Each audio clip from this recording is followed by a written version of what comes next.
Well, good evening. To be here with you all here at Trauger. As I was standing in the back as you were coming, I was noticing faces of people who have been part of my story and who I remember going to church with. Brian or Dwayne often picked me up to go to youth group, and I remember listening to Merv and Lloyd's sermons there at Weavertown. And so there's a lot of connection, even though it's been, I guess, over 10 years since we have lived in the same community. It's also been fun to interact with some of you, especially seeing some of you younger ones at quizzing and singing events, things like that, since I've taught in Ohio. So I'd like to thank you for coming tonight.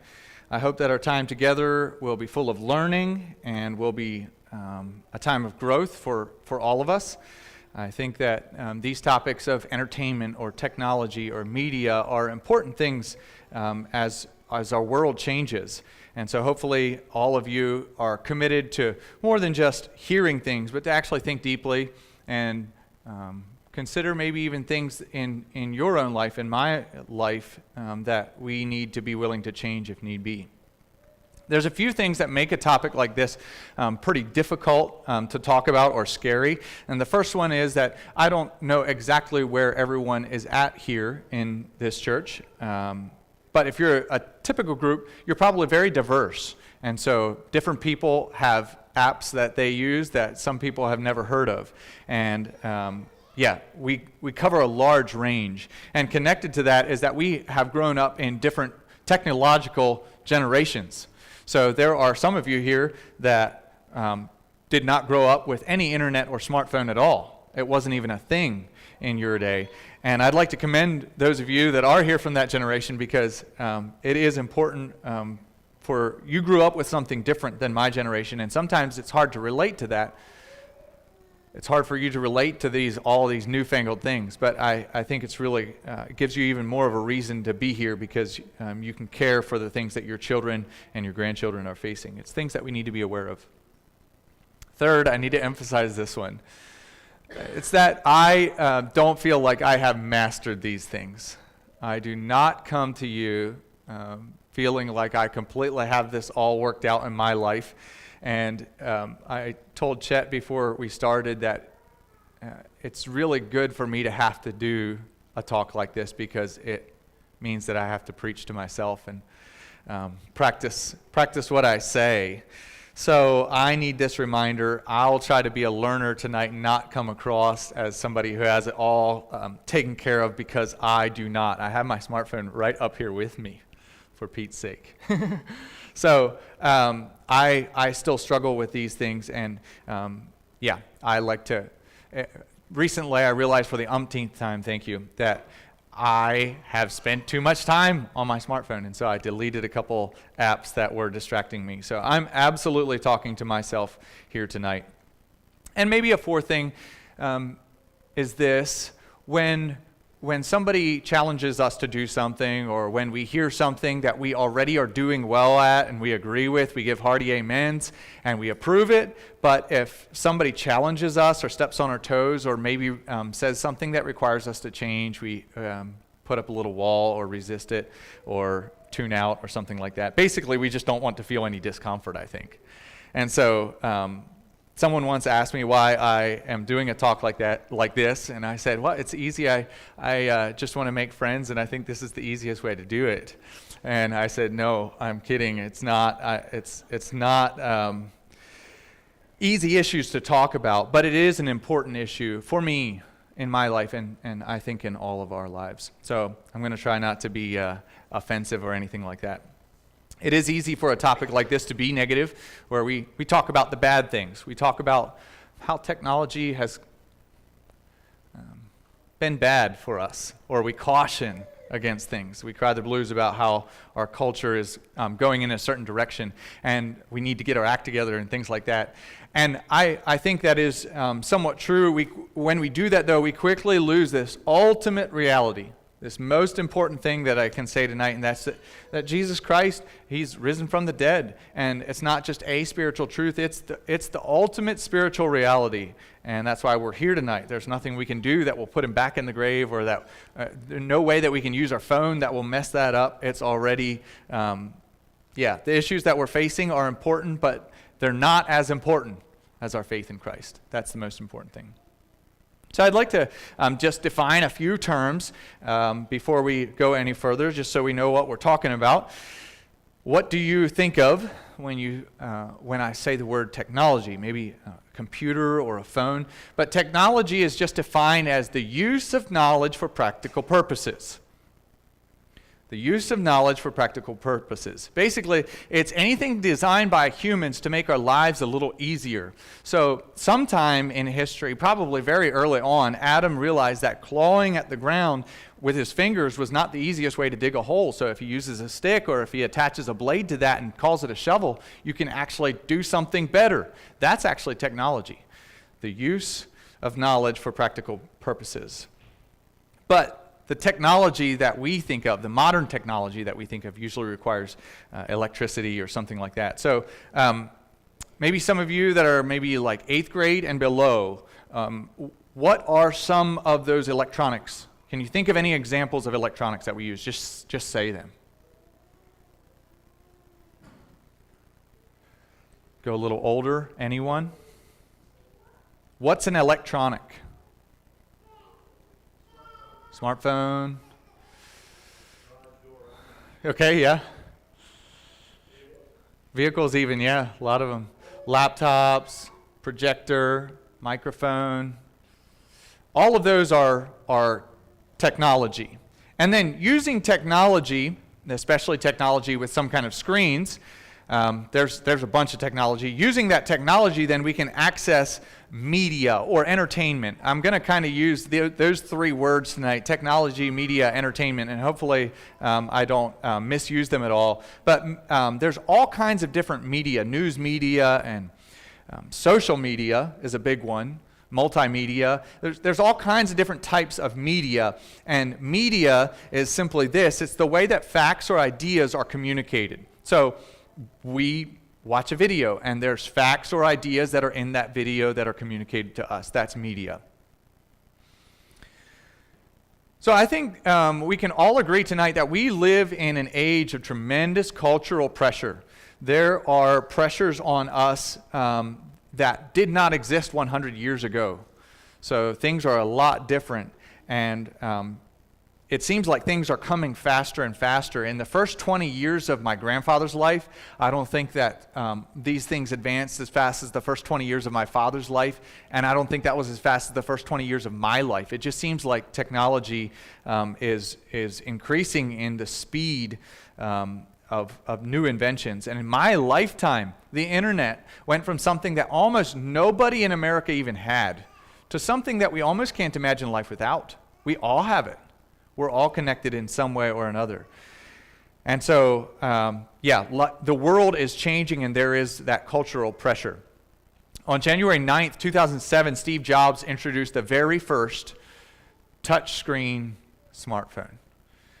2007. And so in the 17 years since then, almost all American adults, there's a lot of children too, but almost all Americans have become smartphone users.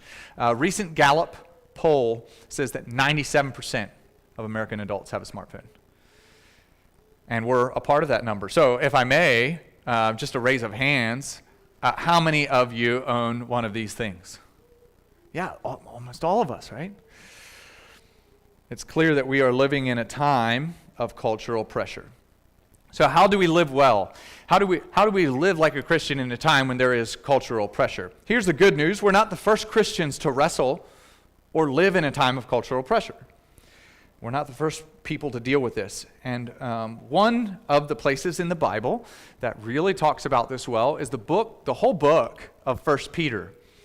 And their cultural pressure was different than ours, but it still, as you read 1 Peter, you can see instructions for how we should live as well. So it's easy tonight for this to be a whole bunch of ideas, but I do really want it to be rooted in Scripture. So I'm going to ask that you turn to 1 Peter chapter 4, and we're going to read the first 6 verses. 1 Peter chapter 4.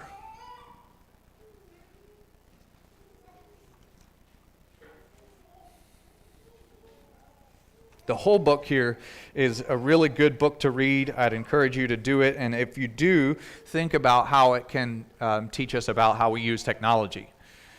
If you read it from that perspective, there's a lot of things there for us. 1 Peter chapter 4, starting at verse 1. For as much then as Christ hath suffered for us in the flesh, arm yourselves likewise with the same mind. For he that hath suffered in the flesh hath ceased from sin, that he no longer should live the rest of his time in the flesh to the lusts of men, but to the will of God. For the time past of our life may suffice us to have wrought the will of the Gentiles, when we walked in lasciviousness, lusts, excess of wines, revelings, banquetings, and abominable idolatries, wherein they think it strange that ye run not with them to the same excess of riot, speaking evil of you. Who shall give account to them that is ready to judge the quick and the dead? For this cause was the gospel preached also to them that are dead, that they might be judged according to men in the flesh, but live according to God in the Spirit. So here, Peter is reminding Christians that it's important to live like Christians should in a time of cultural pressure. And he wants Christians to act and think differently than the world around them, to not keep living like they are just a part of the world. And I love in verse 6 how he brings it back to the gospel, which I think is important. So we live in a very noisy culture. There are screens and information all around that demand our attention, and there are distractions. There's distractions 24/7. You can almost always have access to distractions. And there has been entertainment in cultures in the past, long ago, during the time of Jesus even, but never like it is today where it's 24/7. Think about it. When is there not entertainment? When you walk into a restaurant or a store, it's strange if the screens are off, not if they're on. And like a lot of times music or something is playing. Some people, the first thing that starts when they turn the key in their car is not the engine but the stereo. It's just right there at us. Most public places in America, people don't really talk to each other. They pop their earbuds in and they're distracted. The subways of New York City, some of the busiest places in the world, but people don't talk to each other because you put in your earbuds and keep to yourself. Airports, same way. Crowds of people, but nobody talks to each other. So what's it like to live in a culture like this? A noisy, distracted culture. What are some things to think about as we live in a culture like this? There's a few approaches that Christians have taken. The first one is that we are offended, and so we just withdraw from the culture. And I think there's actually a lot of protection in this one. It's pretty safe, and it's somewhat how sometimes we live our lives as Anabaptists. In the past, we've kind of withdrawn. We're kind of offended by something in the culture, or we want to do it differently, and so we withdraw. And it's easy for us to question it or something like that. The thing is, in this approach, we don't completely follow God's command to be in the world, but not of it. We're not really even in the world or of it. And then on the flip side, this is a much more dangerous option. And on the flip side, this might happen to people that you know. We become so distracted by the entertainment, by the distractions that the world has, that we become assimilated. We're distracted, and so we look exactly like the rest of the world. And this shows up in a couple ways. Statistics in the church for divorce and even for abortion are scarily close to the same as the world. And so is the media that we intake. It's pretty easy to access the same exact entertainment that the world has to offer. And we're watching that as members of the church. So in this approach, we're in the world and we're of the world. I think that the biblical approach is to be distressed by the world so that we engage it. We need to remember that culture is made up of people. It's made up of ideas, and we need to engage that culture. And that might not even necessarily look like going out and talking to everyone. It might just look like testing this tidal wave of technology and saying, what what should I hold on to? What is important for me to keep? What is profitable? And I think that Paul demonstrated this approach in Acts 17. It's a biblical approach to culture. Athens was a city that was a lot like America is today. They loved to worship. They say that the city of Athens, actually, they had so many idols, so many statues, that it was easier to find an idol than a person. And they had so many of these idols that they actually turned the marketplace into like a temple or a shrine to these gods, so that the Romans had to come in and actually build them a brand new marketplace because the market was just flooded with idols. Something that was true of that culture, and something that is true of a lot of cultures that practice idolatry, is immorality and child sacrifice, or killing babies. And if you think about some of the things that America is facing today, the immorality and loss of child life, of abortion, is a big thing. So that sounds familiar. So in Acts 17, Paul walks into this culture of worship and of idolatry and immorality. But Paul engaged that culture, and the first thing that he did was he quoted one of their poets, and the second thing that he did was quoted one of their philosophers. He understood the times and he engaged with them. So that brings a question, and it's a question that a lot of times people ask here when we're talking about technology. And it's not necessarily a bad question. It's a question that we need to get to eventually, but this is the question: where do I draw the line? What is right, what is wrong in technology? And that's a common question for music, maybe for phones and more. So if you're like most churches, you probably have some lines on some of those things on where you draw the line, and that's a good thing. But drawing lines actually used to work better than it does today. So just in the two examples, there used to be rock music bad, Christian music good, and then they invented this thing called Christian rock. Now what? Or a cappella. A cappella even is tricky today. I was a dean at CBS, and I had to fight that one. So the music was a cappella, but it was just pop music. So even that line, drawing that line is not necessarily clear. So we used to be able to completely outlaw the bad stuff by drawing a line and restricting a certain medium. And I think that even some of you might remember a day where the 8-track was not allowed. And by saying no 8-track players, or no 8-track players in your car, or something like that, it was able to eliminate all the bad stuff. That line was supposed to at least keep out the bad stuff. And the problem is that those pressures, those cultural pressures, have invaded our homes. And the old lines that were drawn don't necessarily work, and they're constantly changing. People don't need theaters anymore because they can access the same thing on their phones or on their laptops. They don't even have to go anywhere. They don't even have to walk across the room anymore because we carry these little glowing rectangles around with us, and we constantly have them. Even saying no TV is almost a tricky thing today, because a lot of the things that are on there you can access on here on your smartphone. So we do have to decide what we're going to watch, listen to, read. How are we going to use our technology?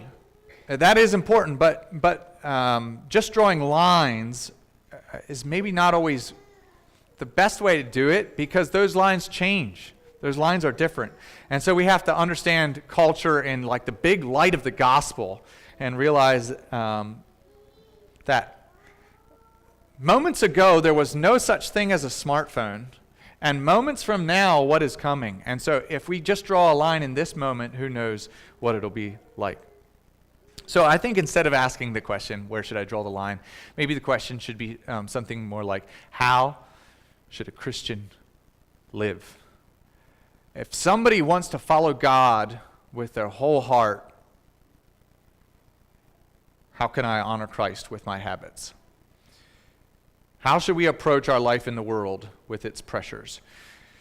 So here's the framework. Here's a framework. God has given us the text. God has given us the scripture. God has given us the Bible. And the Bible gives us our agenda or our life in the world. It tells us to love each other. It tells us to love God. It tells us right from wrong.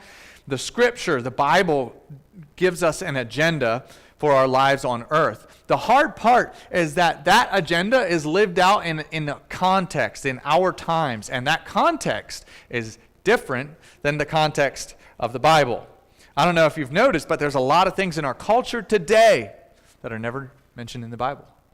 And there's some things that are mentioned in the Bible that we don't deal with at all. Like, I don't know about you, but you probably didn't wake up this morning and look out the window and say, oh no, the Philistines are going to attack. If you did, there's like over 30 chapters in the Bible that tell you what to do. It's mostly fast and pray. It's a good thing to do. But instead, we woke up and looked out the window and we thought, oh no, American politics is out there. Oh no, homosexuality and abortion and movie stars and sports figures with their agendas are out there. So it's a different context.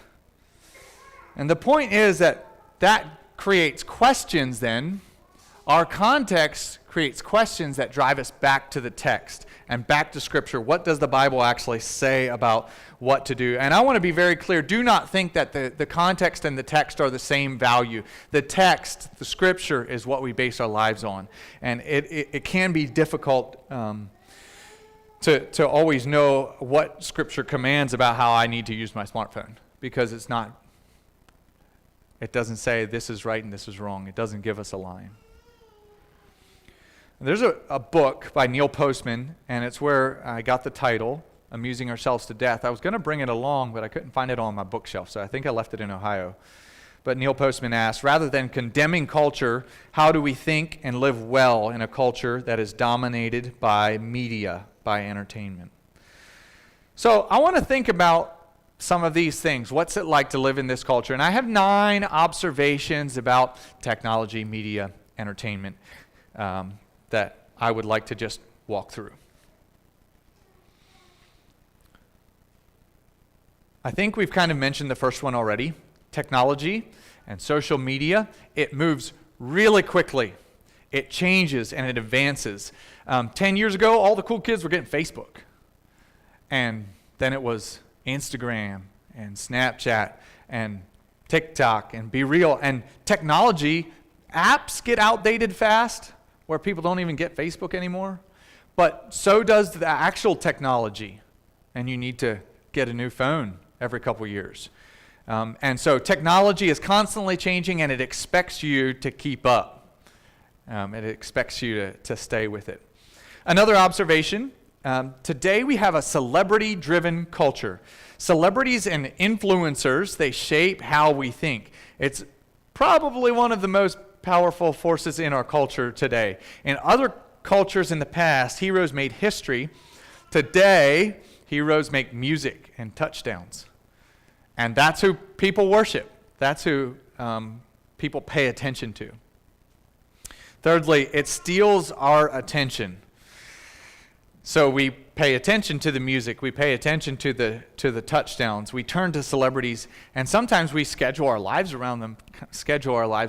Super Bowl Sunday, 202.4 million people schedule their life around a game. America stops everything to watch football. Sometimes we kind of subconsciously schedule our lives around it, and it looks like this. You have 15.2 seconds of wait time in a doctor's office or standing in line, or when you're just waiting for something to happen. You have 15 seconds, and out come the smartphones. And we kind of distract ourselves by checking what's going on. And something that I need to remind myself of is, what's it going to take for us to just be still and know that He is God, to not be constantly distracted. So it is constant. It's always. I think, like I said earlier, we're one of the first cultures to actually have it all the time. Roman cultures had it, and other cultures had it as well, but not 24 hours, 7 days a week. You can pretty much have technology or entertainment at your fingertips all the time. Number 5, it controls our thinking. I want to look at some quotes here. Some people say, it's just harmless entertainment. No, even the entertainers themselves don't say that. MTV Music Television, they said, at MTV, we don't aim for 14-year-olds, we own them. Courtney Love, an entertainer, says, I feel I have a duty. I, as an architect, have a need to impose my worldview on the culture. And we could go to many, many more examples of these entertainers or these artists who say that they are very intentionally trying to pass something to you so that you believe it too. They do this even in politics. They try to say, all right, if I vote for this person, then all of my people will vote for that person too. So they're passing on a way of viewing the world. And this is actually nothing new. Plato, who lived 400 years before Christ, he kind of said the same thing. He said, when the mode of music changes, the walls of the city shake. What he's saying that is what happens in entertainment is actually as powerful as what happens in creating laws or in government. It's powerful. Andrew Fletcher, who was having a great hair day when he said this, he said, if a man were permitted to write the ballads, the songs of a nation, he need not care who writes its laws. So we have short attention spans, and we're quick to get bored or distracted. And I feel it a lot more than I used to somehow. It's just so easy when I sit down and try to focus to get distracted.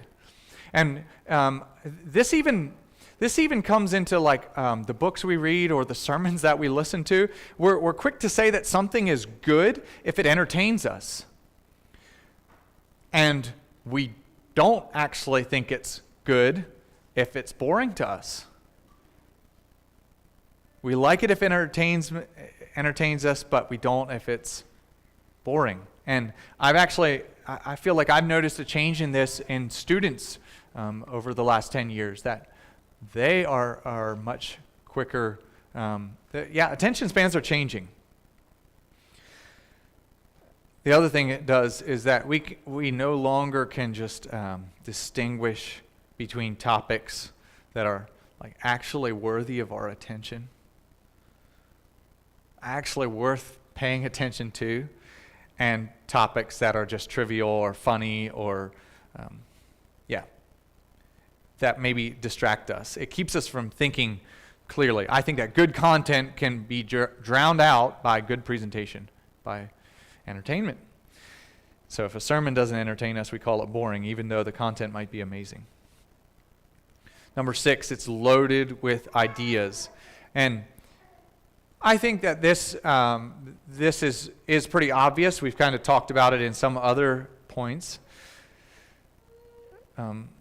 It's unique, though, that these ideas, these worldviews, are not really argued. They just come at us.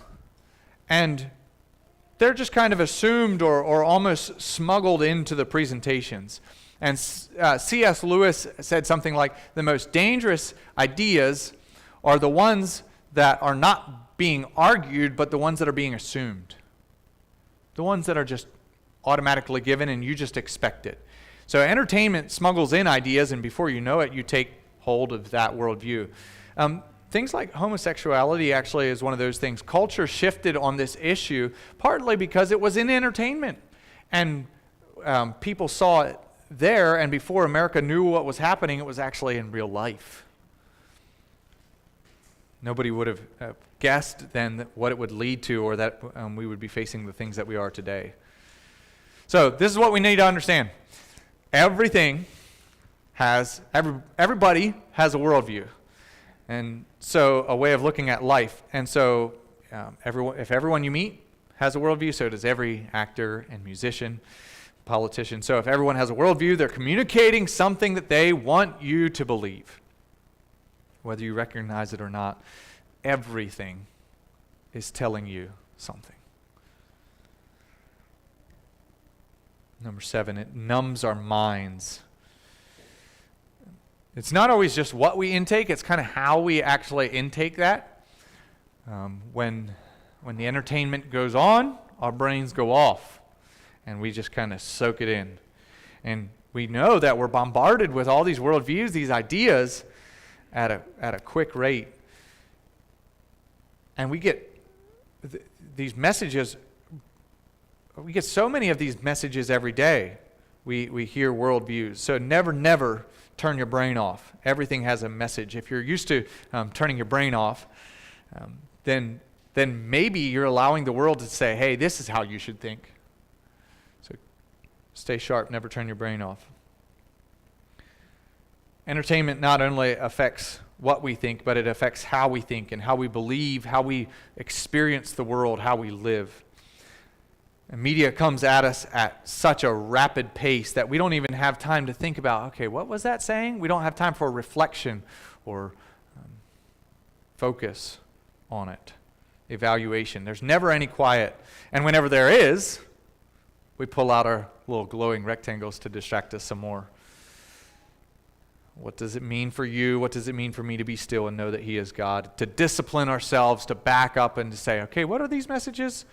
What is this trying to tell us? And to get ourselves into a different rhythm than the one that culture wants us to be in.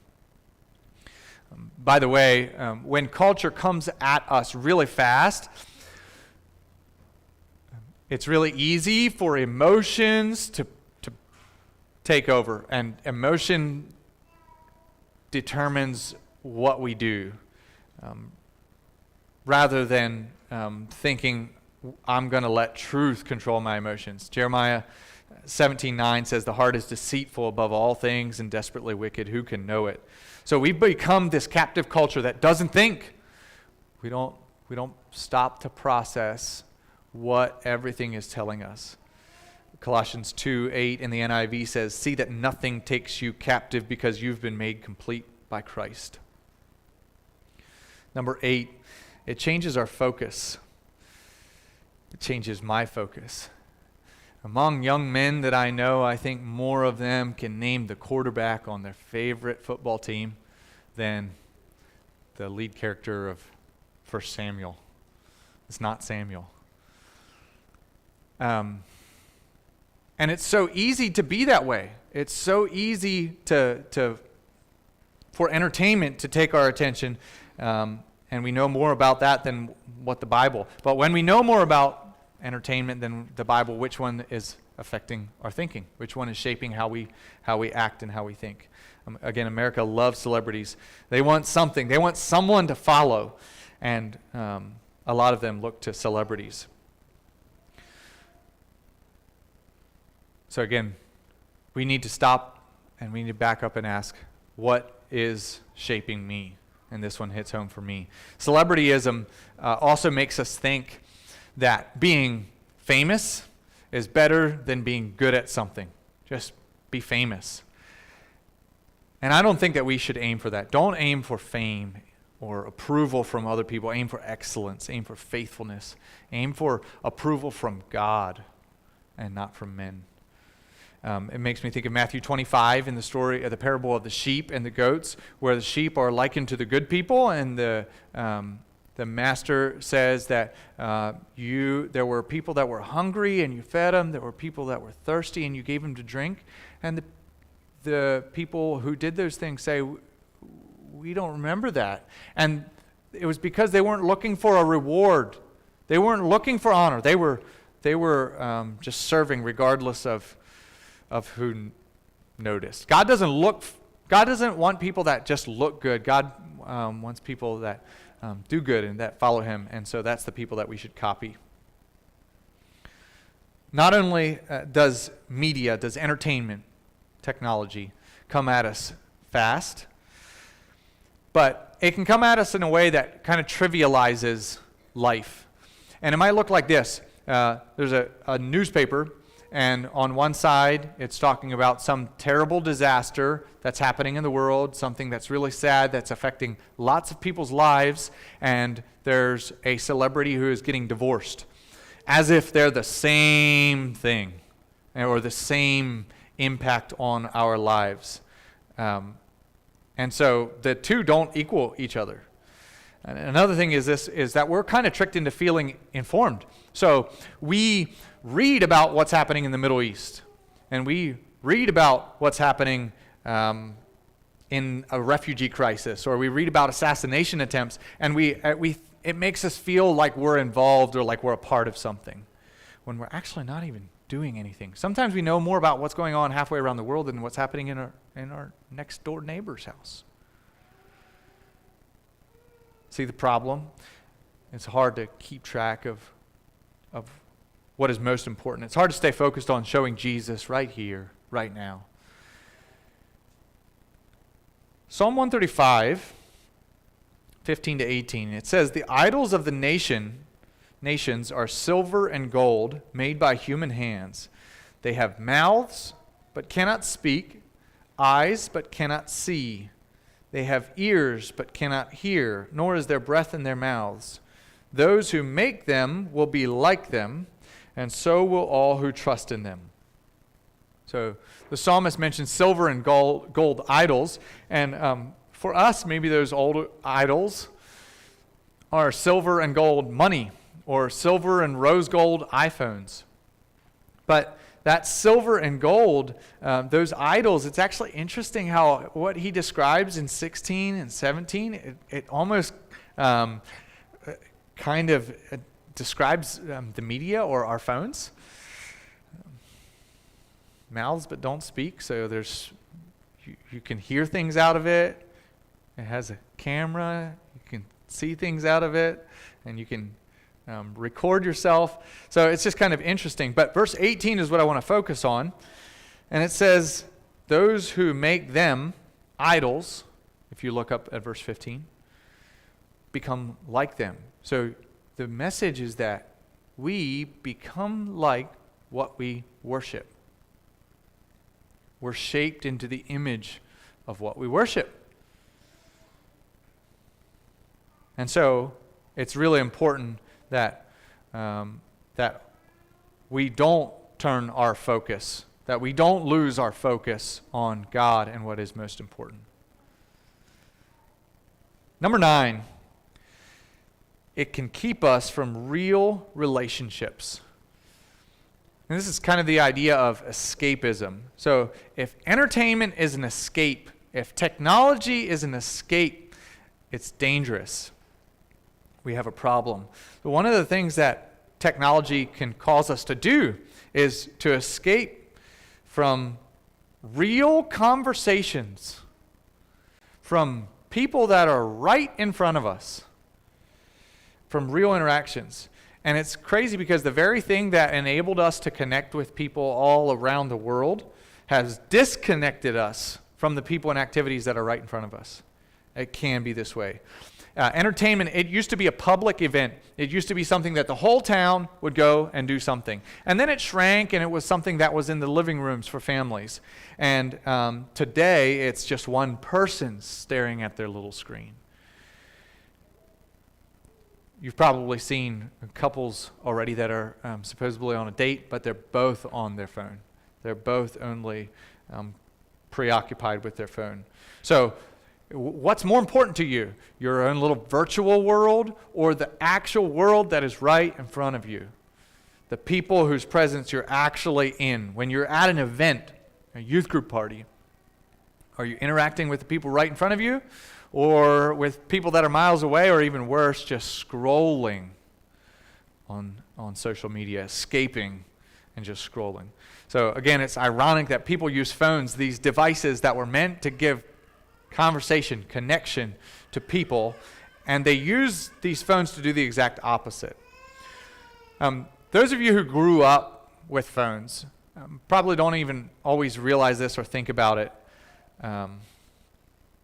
But when you look at your phone, it puts up a wall, or it says what you're saying is, it kind of says, don't talk to me, or it even says, I have something else that's more important than you, and so you're not all that important. So be careful about that unintentional wall that you put up. And that's even good for parents to be cautious about as well. Again, media technology can actually keep us from loving our neighbor. And loving your neighbor doesn't just mean not hating them. It's actually something that's active. So if entertainment is keeping you from loving your neighbor, you might be in this escapist Christianity, which maybe is barely Christianity at all. So don't use media to escape.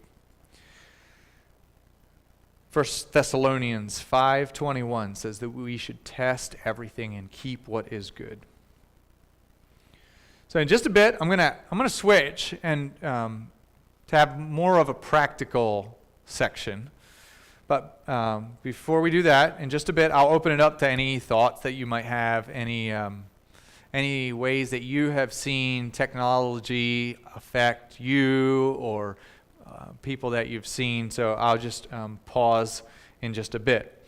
The title of this talk, Amusing Ourselves to Death, is actually from that book. And for me, the book was actually very dense and hard to read. It took time and effort to get through it.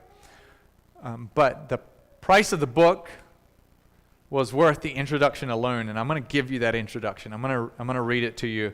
But for a little background first, 1985 was the year after 1984, and the reason that that's important is because 1984 is the title of a book that was written by George Orwell, and it's a strange book. It's dystopian fiction. And in this book, 1984, there was this fear of Big Brother or the government. And they said that government was going to impose order on everyone. And so everyone would just be controlled by the government.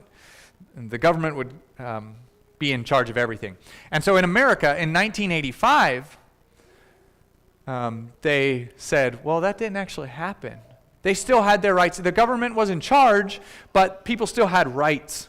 People could still kind of be in charge of their own lives.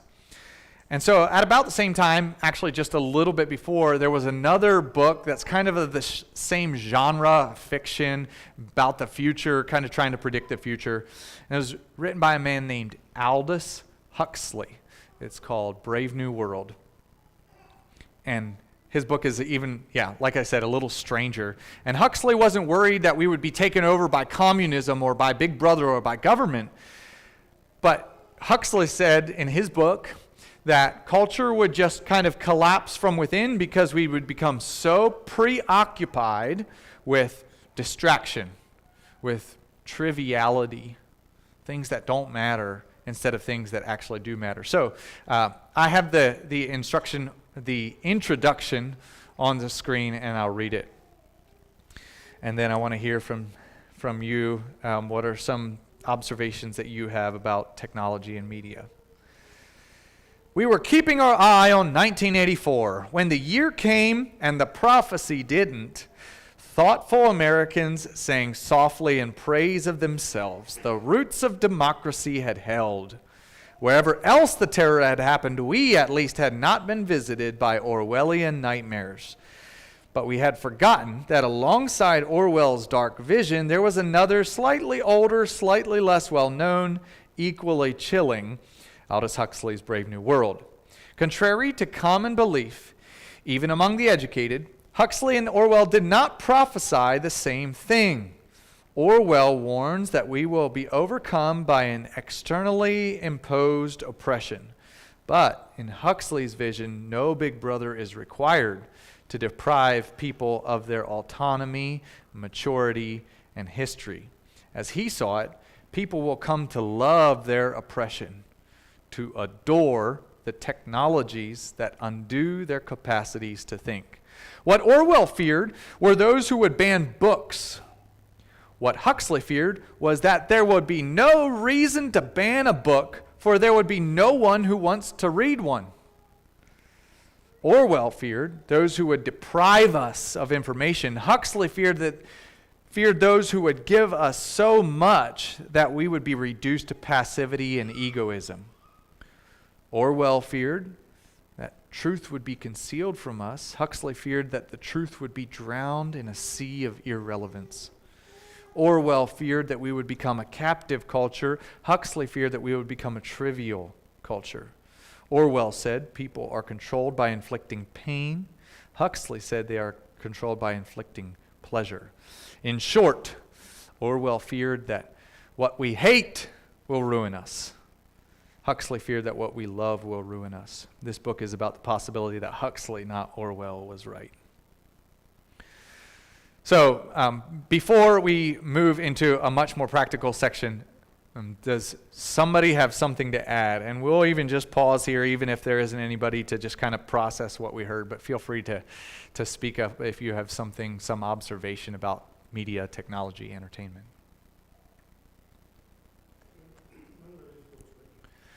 I'm actually not sure when 1984 was written. Does anyone know? Okay. So, post-World War II.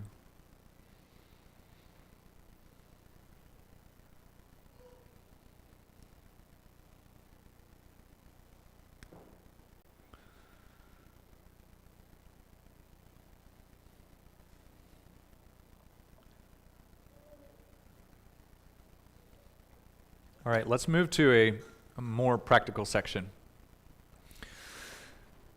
Has anyone ever lost their phone? It's a weird feeling. Today it's pretty easy to, it can be easy to re-find it. They have Find My, they have apps to find your phone. And there was a co-teacher, a girl, that said that the only reason she has an Apple Watch is so that she can ping her phone so that she can always find her phone. So it rings a little alarm on it. But it's a funny feeling. We get so used to having it with us that it's almost like an appendage, that it almost like feels weird if we don't actually have it with us.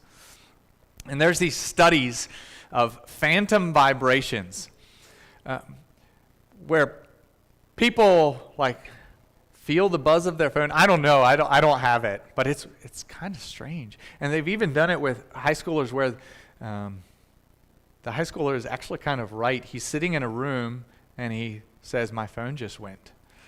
So that's a little strange how connected we are to our phones.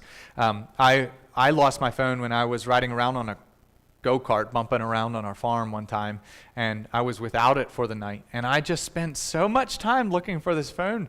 Partly was because it's worth a little bit of something, but it's crazy how used to it we get. We get so connected to our phones. And so technology almost becomes a part of us. And I think it's important that we take a look at that and we say, okay, what can I do to break my smartphone addiction? What can I do to make sure that I'm not addicted to it? Often we don't realize how much something impacts us until we actually eliminate it and get rid of it. And we hate to think of ourselves as slaves or like handcuffed to our technology.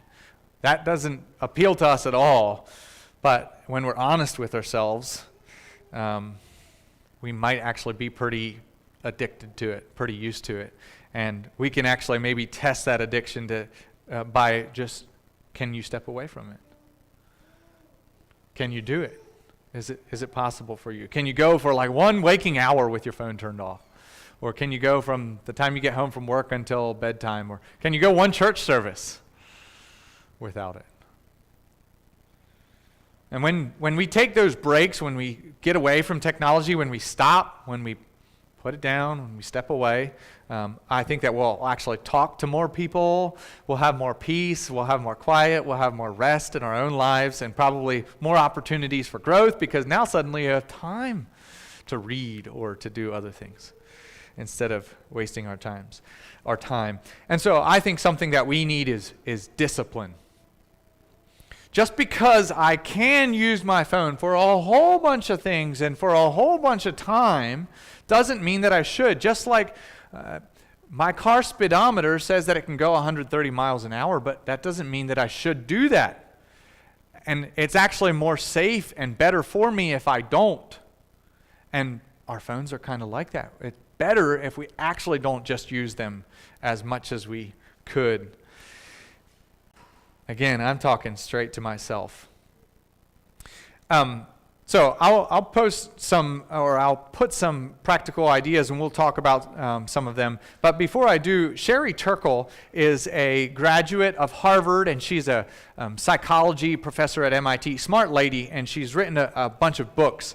I don't think that she's a Christian, but she recognizes that there is a danger in technology. And so she has written 3 different books, and it's interesting to kind of see the progression. In the 1980s, she wrote a book called The Second Self.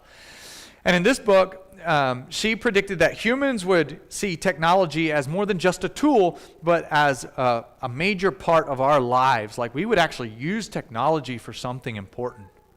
She was right.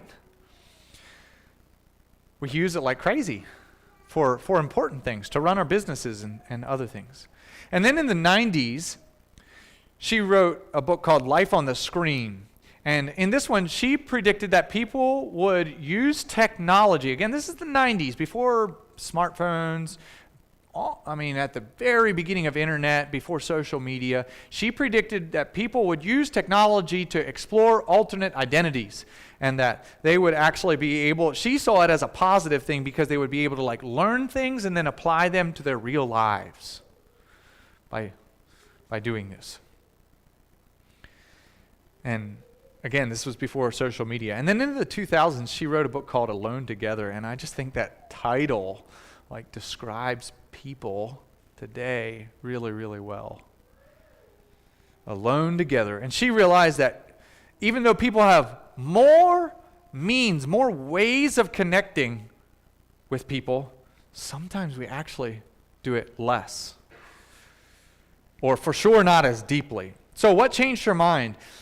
Before, she thought it would fix or help their real lives, but it actually became their whole life. Their life was spent on their phone. Their life was lived through their phone, and the big moments were all captured on the phone. And so she realized that it's actually not healthy. And she realized that with technology, we have this illusion of companionship without actually having any of the demands of friendship, without actually needing to do anything. And so in an effort to help people connect more, Sherry Turkle, she proposes something called sacred spaces. And in these sacred spaces, she says these are places that some of them, 3 of them especially, exist in our daily life, probably in most of your houses, or in your daily life. What are some places that we should just put down our phones? And it's fine if you say one that's different than what Sherry Turkle said. What are your thoughts? Where should we not use our phones? The dinner table, that's one of them. She said, that is the time for people to connect. She said, don't take your phones to the table. Don't be on your phones at the table, because that's the people that are right in front of you. So good one. What else? Right here, yeah, church, exactly. And I'm guilty. It's a prop.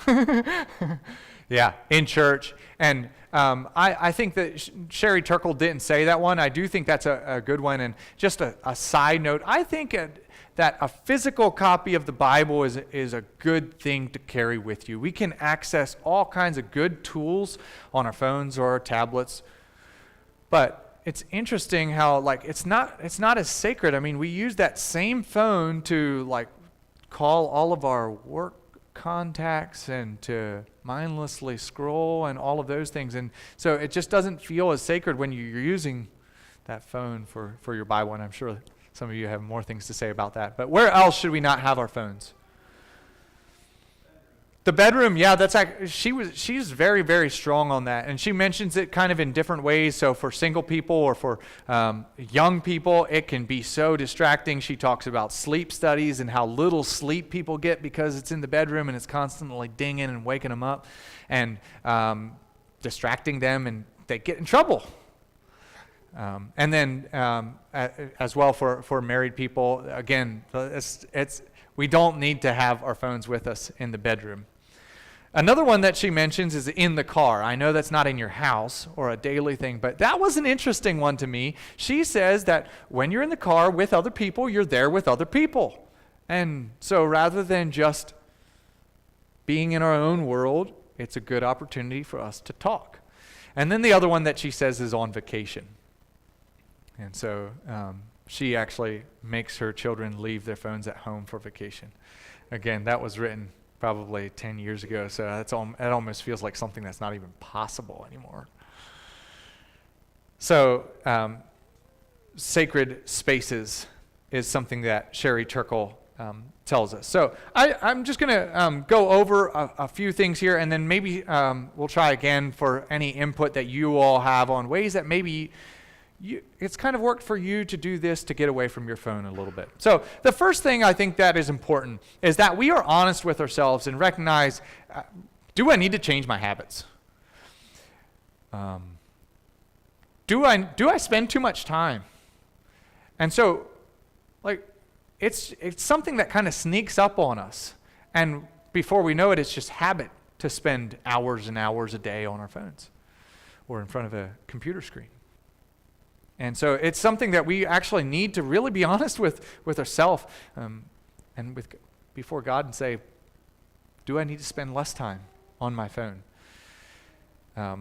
rather than constantly being on a screen? And so one idea is a detox to just get away from it, to just step away from it in strategic times. And people have done this in different ways. It's kind of inspiring. I've heard different ways of it working.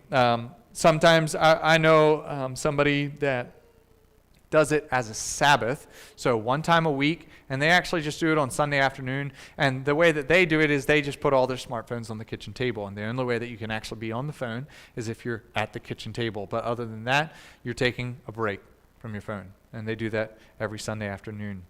Sabbaticals, 1 week per year, where the same person actually puts their phone in a manila envelope, a yellow manila envelope, and leaves it there for a week.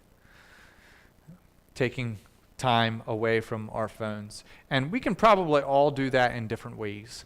It doesn't have to be that extreme, but even just turning it off for an hour and get bored.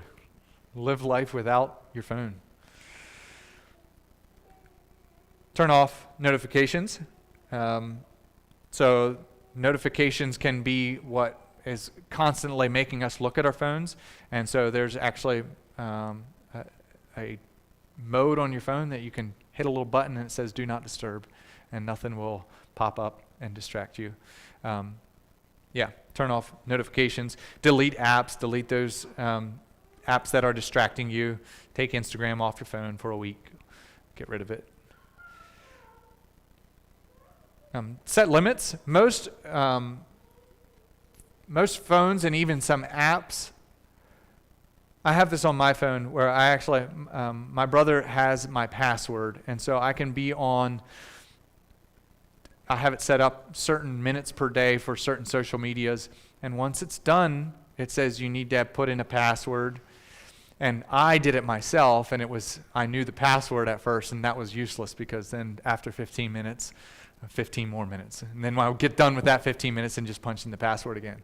So you can set limits, and you can just for a week, like get one of your siblings or your mom or your spouse or whatever to have that password. And it's a lot harder to actually go to them and say, hey, can you let me be on Instagram? And you can set up even just reminders that say, hey, you've been on Instagram for half an hour today. Time to get off.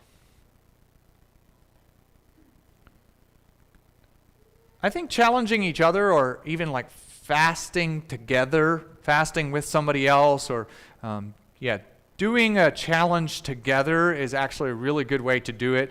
So if a group of you decide that you're going to get rid of this certain app, or that you're not going to do it, I'm really inspired. There's a group there at Weavertown that is taking 2024 off of Instagram, and it's like that when you do it as a group, it's just a little bit easier to do it. And so fast, the Bible actually says when you fast. It doesn't just say like if, but fasting it doesn't have to just be from our phones, but it can be from technology. So do it with somebody, fast from an app or something like that. Challenge each other. This one is interesting. Practice stillness. So remember that verse, be still and know that I am God. Our distractions, our glowing rectangles constantly distract us. And so 2 years ago, when I was trying to make a decision in life, I decided that I was going to set a timer for 5 minutes, put it on my desk at school, and this was after all the students had gone home, and I would just sit there for 5 minutes. And we're not good at just sitting there. And so that was good for me, and it kind of actually got me, by the end of that, I did it for a month, and by the end of that month, I knew absolutely what my decision was moving forward. And it was very clarifying because of that stillness. So just, purposefully stepping away from our technology. I just quickly put this up here, so pardon the formatting, but use a real alarm clock. There's an organization called Bank My Cell, and Bank My Cell Phone, I guess is what it means, and it is an organization that is concerned about people being addicted to their phones, and they said that 70% of smartphone users check their phones within the first 5 minutes of waking. Wake up and get right on their phones. And as Christians, we a lot of us probably do that too. I find it way too easy to do that. And so I know people that make sure, so going back to Sherry Turkle and Sacred Spaces, they charge their phone outside of their bedroom, and they make sure that they do their devotions before they ever get on their phone. And I think that is wise. So just use a real alarm clock. Get a real alarm clock. It'll ring. It'll wake you up. It'll give you a chance to start your day without just getting right on your phone. I kind of already talked about guarding your morning time. So making sure that you're not just on your phone right away. Read good books. When you replace a habit of being on your phone, when you step away from that habit, replace it with a good one. And so not just any books. There's lots of books out there, but read good books. C.S. Lewis said, read old books. He said, for every one new book, read 3 old books. I think if you read one new book and you read 3 C.S. Lewis books, you'd be good. So, read books. And you adults, if you're like me, you probably, I don't know. Maybe you're better at it. I don't read enough. It's easy, but actually, adults aren't the only people. I think that children aren't reading as much anymore. And what I've noticed, almost without fail, in my students who are limited in their technology, whether by their church or just by their parents, those are the children that like to read better. And the ones that are allowed to watch Dude Perfect on YouTube all the time, they do. And that's what they talk about then. And there's just so many quotes and statistics that talk about reading being important. And I think that's something that is changing in culture. I think that more and more people are realizing that, it's not actually all that healthy to have a phone and to have social media at such a young age, at such a formative age. I think another thing about reading there, so I think reading the Bible is one of the most important things, right? It's a discipline. It's something that we should all do. It's a part of living our Christian lives. And if children and adults don't like reading, how are they going to like reading the Bible? I know that there are people that just don't like reading, and I think even those people need to read the Bible. But I do think that reading good books and just reading is an important thing. Another one, be accountable. Accountability doesn't just mean like surveillance or invasion of privacy or somebody looking over your shoulder at your search history or what you've been on. Accountability is a commitment to a life of integrity. Take responsibility for your own thoughts, actions, habits on your screen. And it shows that you're willing to live deliberately, that you're willing to embrace a life of integrity. And this doesn't even necessarily just mean what sites you visit, but even like your screen time. What about setting it up where you get your screen time alert every week and it tells you how many hours, and trading that with a friend and send it to a friend every week. It's a pretty easy thing to actually set up on an iPhone, at least, where it tells you you've been on your phone this amount, your screen time is up this amount. And it's kind of easy to just swipe that notification and get rid of it. But if you actually want to spend less time on your phones, maybe share that with somebody, and it's like, oof, it's a little, you actually want to keep your time down then. So that's even accountability. So there's so many different ways to do it. There's apps that do it online, accountable to you, and Covenant Eyes. K9 is a blocker. So those are good ways to do it. You can also set up restrictions or limits or restrictions as to what you're allowed to do on your phone, on your own phone, is creating a boundary for yourself. And I'm sure that there are ways of getting around those, but that's why the most important piece of accountability is like that internal filter, and where you realize this is not something that I should be doing, and then you get away from it. So building that internal filter is important. We mentioned it before, but be careful about your use around others, about being on your phone around others, and just because of that wall that it kind of puts up, that this is more important than you. There's a lot that we could talk about. We could talk about like self-discipline and fasting and temperance, self-control. Yeah, all of those things, but somebody else can talk about that one. So before we close, what are some things that maybe you have done or heard about or seen this idea to just spend a little less time on technology? Any creative ways for the rest of us? Okay. Yeah, yeah. A hard copy is still best, right? I actually don't have I don't have a way to read it on my phone, but audiobooks, that's easy too, and I do that on my phone. I think that still the book is the best.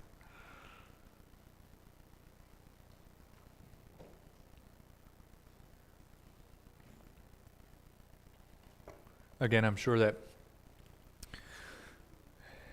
if you have ideas, one of the things that I would love from tonight is more than just ideas, that you actually do something. Like thinking about how technology and entertainment affects us is good. But if you just go home and do the same thing, then what?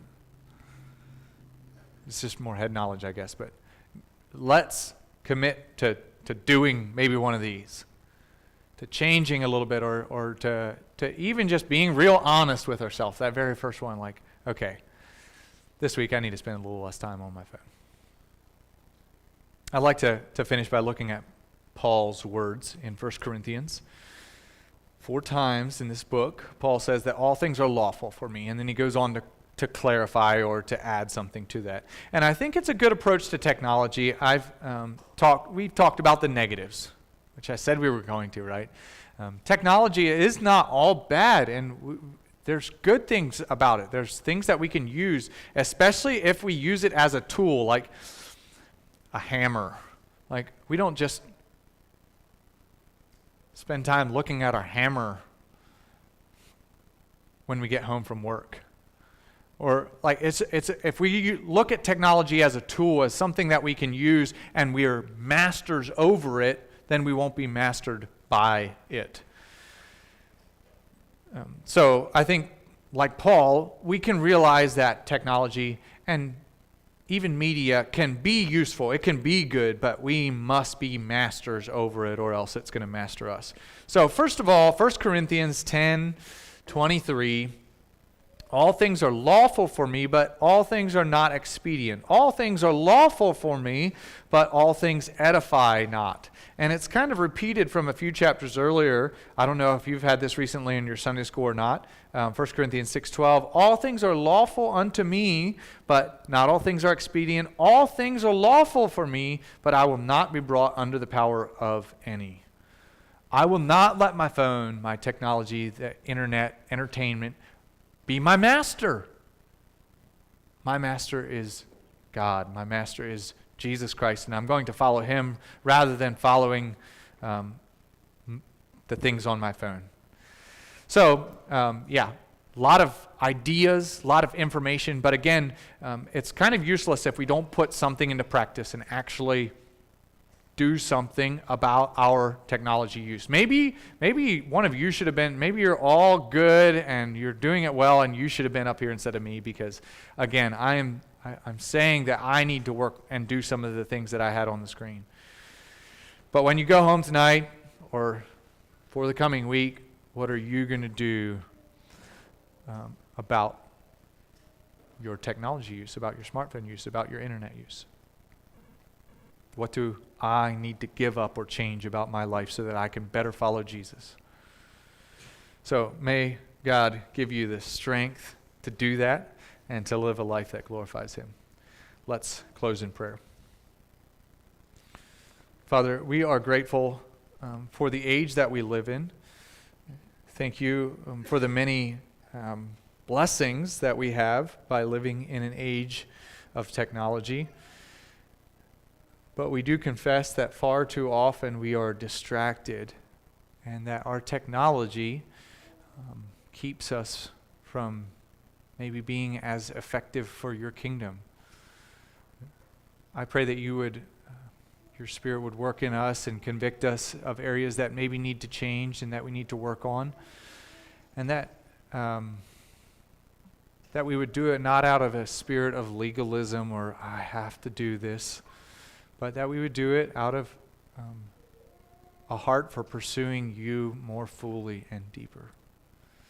I pray a blessing on this church here at Trauger. Bless them as they think about how to use technology and entertainment,